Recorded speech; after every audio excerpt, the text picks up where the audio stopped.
Senhor esteja convosco. Ele está no meio de nós. Proclamação do Evangelho de Jesus Cristo, segundo Mateus. Glória a vós, Senhor.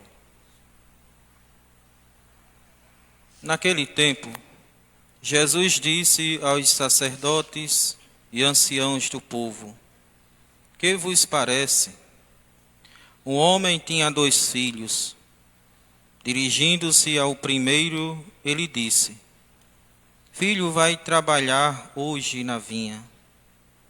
O filho respondeu: Não quero. Mas depois mudou de opinião e foi. O pai dirigiu-se ao outro filho e disse a mesma coisa. Este respondeu: Sim, Senhor, eu vou. Mas não foi. Qual dos 2 fez a vontade do pai? Os sumos sacerdotes e os anciãos do povo responderam: O primeiro. Então Jesus lhes disse: Em verdade vos digo que os cobradores de impostos e as prostitutas vos precedem no reino de Deus. Porque João veio até vós num caminho de justiça e vós não acreditastes nele. Ao contrário, os cobradores de impostos e as prostitutas creram nele. Vós, porém, mesmo vendo isso, não vos arrependestes para crer nele. Palavra da salvação. Glória a vós, Senhor.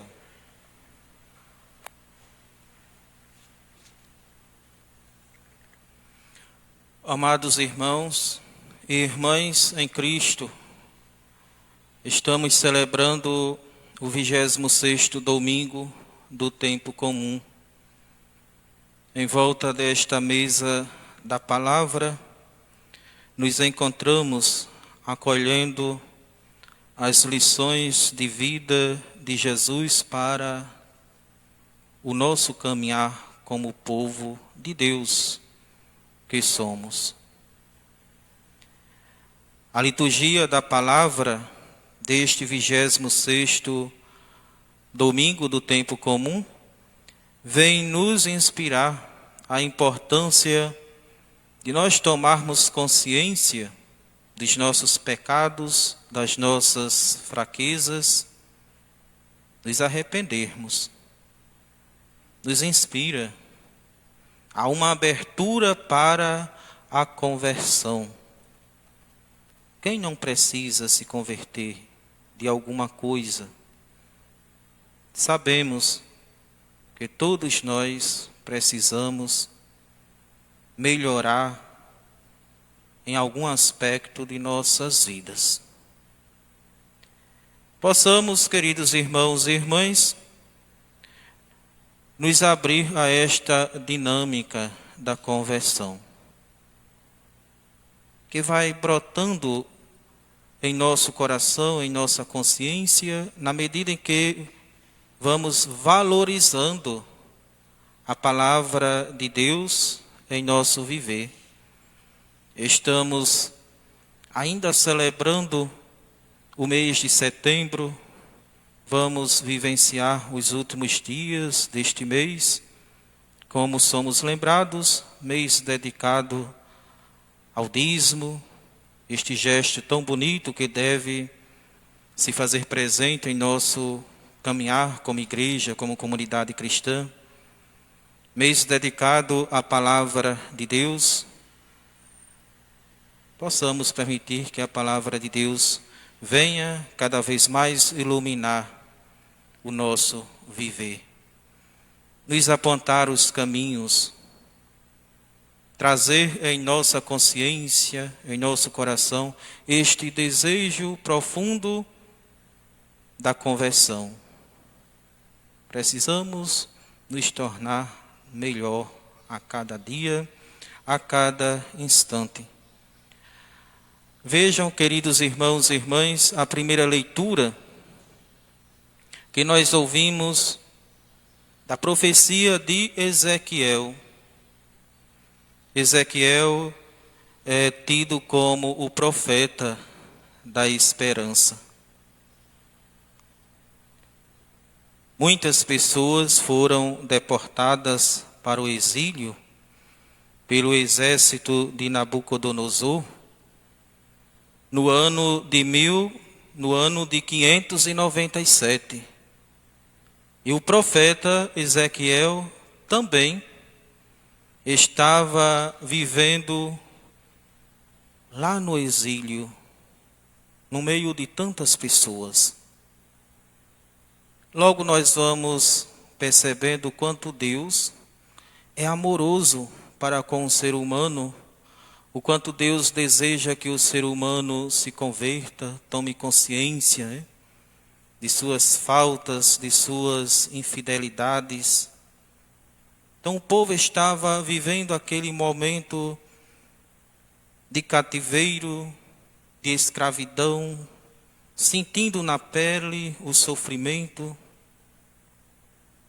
E muitos pensavam, estamos aqui porque algo de errado nós fizemos. Estamos pagando os nossos pecados, Deus está nos castigando. Em Israel havia a mentalidade de que tudo o que acontecia era atribuído a Deus. As coisas boas, então, eram concebidas como bênção de Deus. As coisas ruins, as provações, alguma enfermidade, então era castigo de Deus. Havia-se este pensamento. E não é que em nosso tempo, este pensamento também não se faz presente. Quando nos encontramos bem, experimentando os momentos altos da vida, o sucesso, as realizações, quando tudo vai discorrendo tranquilo em nossa vida, percebemos prosperidade. São as bênçãos de Deus. Mas basta experimentarmos as provações, às vezes um momento de perca, às vezes um momento de enfermidade, o sofrimento. Bate na consciência que tal situação é castigo de Deus. Deus me abandonou.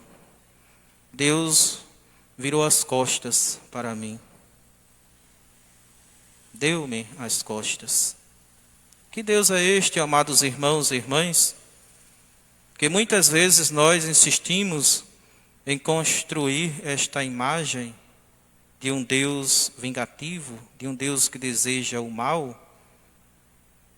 Deus é por amor e Ele só sabe amar. Os sofrimentos que muitas vezes nós passamos, os momentos de provações, alguma dor, são consequências das nossas decisões erradas que tomamos, das nossas infidelidades. Voltando para a leitura do profeta Ezequiel, ele estava lá no meio daquele povo e ouvia este pensamento. O povo colocando a culpa em Deus. E o profeta lembrava a todos, motivados pelo próprio Deus, que aquela realidade de sofrimento, de exílio, não era o querer de Deus, nem muito menos castigo de Deus, mas foram as atitudes, as decisões erradas, foram as infidelidades que levou o povo a se encontrar naquela situação. Ora, o profeta não havia sido infiel a Deus, não havia tomado nenhuma decisão errada, e no entanto ele estava ali. Como que Deus é manifestando o seu amor, o seu desejo de que todos se convertessem, entrassem em um caminho de justiça. Como eu lembrava, muitos estavam culpando Deus por aquela situação.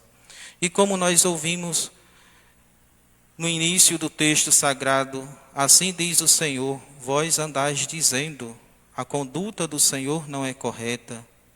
Ouvi vós da casa de Israel, é a minha conduta que não é correta? Ou antes, é a vossa conduta que não é correta? Então o profeta lembrava, olha, esta situação de cativeiro não é culpa de Deus, mas é consequência das decisões erradas, das infidelidades. Então nós não temos o direito, queridos irmãos e irmãs, de pôr no outro a culpa por aquilo que muitas vezes nós experimentamos de dor, de decepção. Cada um deve ser responsável pelas suas decisões. Quando elas são boas, então teremos momentos bons, tranquilos. Quando as nossas decisões são erradas, então nós pagamos o preço por aquele erro, por aquela fraqueza. Então somos nós os responsáveis pelos nossos sofrimentos, pelas nossas decepções. Não podemos colocar a culpa no outro, que às vezes nós somos tentados, estamos passando por isto, por causa daquela pessoa, daquela outra e tal. E pior ainda quando queremos colocar a culpa em Deus. Deus está lá no céu. Deus está também presente entre nós, como esteve presente por meio do profeta Ezequiel, ali, naquele povo que estava vivenciando o cativeiro, a escravidão. E lembremos, por causa das infidelidades a Deus. Deus deseja que cada um se converta e tenha vida, se salve, que cada um possa construir um caminho de justiça e assim se encontrar na vida e assim experimentar o amor, os afagos de Deus. A segunda leitura, queridos irmãos e irmãs, da carta de São Paulo aos Filipenses. A comunidade de Filipos era composta, em sua maior parte, por militares. Eram eles e suas famílias que construíam a comunidade, faziam parte da comunidade. Não era uma comunidade perfeita, como nenhuma outra é. Mas havia uma certa tranquilidade, havia uma certa harmonia. E no caminhar de cada um, no dia a dia, Paulo foi percebendo algo de estranho na comunidade. Foi surgindo um pensamento hierárquico, foi surgindo um espírito de competição, de vanglória, foi surgindo a divisão, as rivalidades. Ora, com certeza muitos estavam desviando o olhar de Deus, estavam se distanciando da mensagem anunciada por Paulo do Evangelho de Jesus Cristo, e por isso muitos darem espaço para as rivalidades, as competições. Aí Paulo, de maneira muito delicada, buscando resolver aquele problema, apresenta Cristo como modelo. Convidava a todos a olhar para Cristo, o exemplo de Cristo. Tragam para vocês os sentimentos de nosso Senhor Jesus Cristo. Ou seja, a ternura, a concórdia, o amor. Nós identificamos esses sentimentos de Cristo no texto sagrado da segunda leitura. Paulo lembrava, Cristo é o exemplo para todos nós. Vivam esses sentimentos, a ternura, a concórdia, o amor, que vocês irão restabelecer a paz, a harmonia.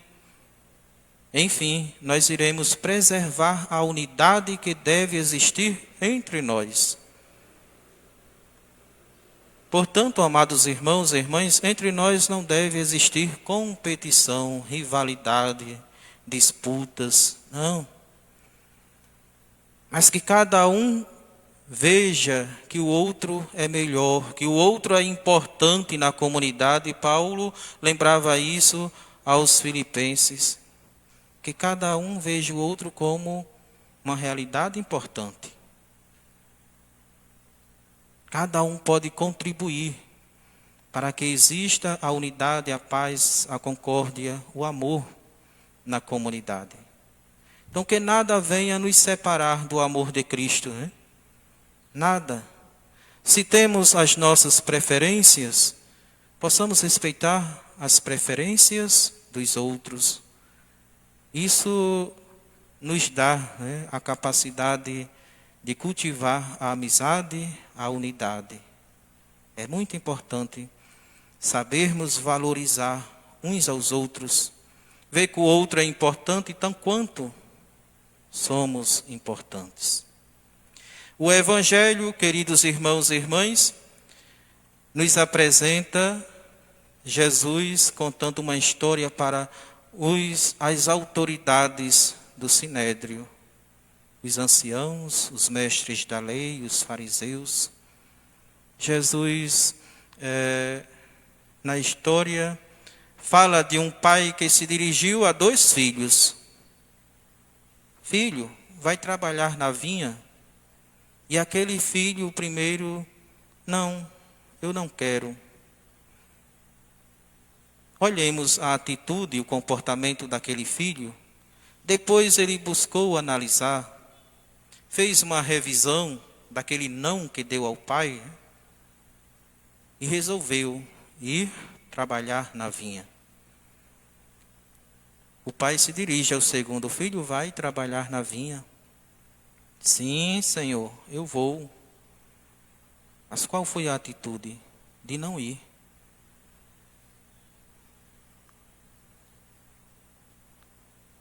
Aquele filho que falou em um primeiro momento que não iria trabalhar, não queria trabalhar na vinha, que depois foi, representa, amados irmãos e irmãs, os gentios, os pagãos. E nesta classe estavam as prostitutas, os cobradores de impostos, enfim, os pecadores. Aquele filho que falou, sim, Senhor, eu vou, e que não foi, se enquadra exatamente nas autoridades religiosas. Homens conhecedores da lei, mas que não se abriram a conceber Jesus Cristo como o Filho de Deus, o Messias. Não se abriram a construir um caminho de justiça, se achavam como que uma obra acabada. Nós não precisamos de arrependimento, nós não precisamos de conversão. Soberbos, quanta autossuficiência. Então representam aquele filho que balançou a cabeça, sim, Senhor, eu vou, e que não foi. Jesus nos mostra no Evangelho, como mostrou para as autoridades do Sinédrio, que as prostitutas, os cobradores de impostos, irão preceder muitos no reino dos céus. Porque foram os cobradores de impostos, muitos, foram as prostitutas, muitas deram ouvidos às palavras de João Batista, como nós ouvimos. Muitas deram ouvidos às palavras de Jesus e se converteram, passaram a viver uma vida em harmonia com o Senhor. Cada um de nós, amados irmãos e irmãs, temos um pouco dessas duas atitudes dos dois filhos. Quantas e quantas vezes não estamos dispostos a trabalhar, a colaborar, e sei lá, por um motivo e por outro nos fechamos e deixamos a responsabilidade para outros, né? Às vezes nós não queremos assumir a responsabilidade, nos doar à comunidade, ao reino de Deus em um primeiro momento, mas aí passamos a rever, passamos a analisar a situação da comunidade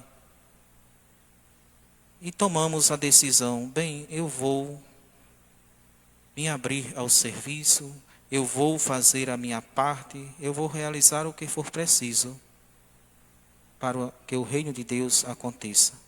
Então, este pensar, esta maneira de ver as coisas, deve sempre fazer parte de nós, que dizemos somos cristãos, seguidores de Cristo. Podemos correr o risco de pensar, estamos sempre dentro deste espaço litúrgico.